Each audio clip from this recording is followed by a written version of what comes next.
Last day na ho namin ngayon sa staycation dito sa Pansol. Nakapaligo na kami. Ako, kapaligo na. Naghahanda na lang sa pag-uwi. Pero, mamaya pa yon mga alas 3. Alas 3 ang check-out namin. Ngayon, inoontok ako. Nag-enjoy lang kami sa sa pool na hot spring. Wala kasi kami talagang hindi kami nakapag-book dito kasi lahat book na.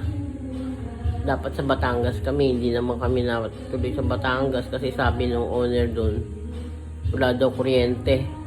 Lunes para bukas magre-resume, hanggang linggo lang naman kami. Kaya na lang kami, road trip. Tapos kung saan kami abutin, ngayon dito nga kami sa sa Pansol. Medyo nahirapan kami kumuha ng lugar kasi lahat ng resort na may hot spring fully book na. Swerte nga namin at nakakuha pa kami ng isang ganito. Ang accommodation dito is 15,000. Overnight naman yun. Tapos merong pool. Iyo lahat ang ng bahay. Maganda naman. Tsaka maganda rin naman ang maganda lahat.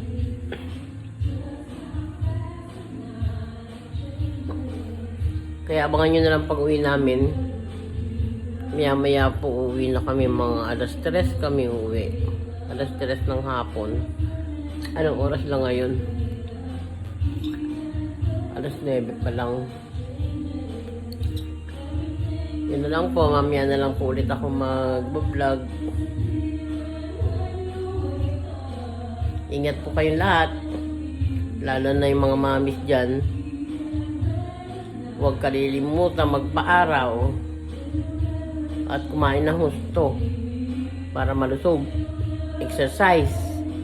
Pero wag naman yung takbo, wag na yung mabibigat na exercise. Pwede na lakad-lakad lang, parit-parito lang.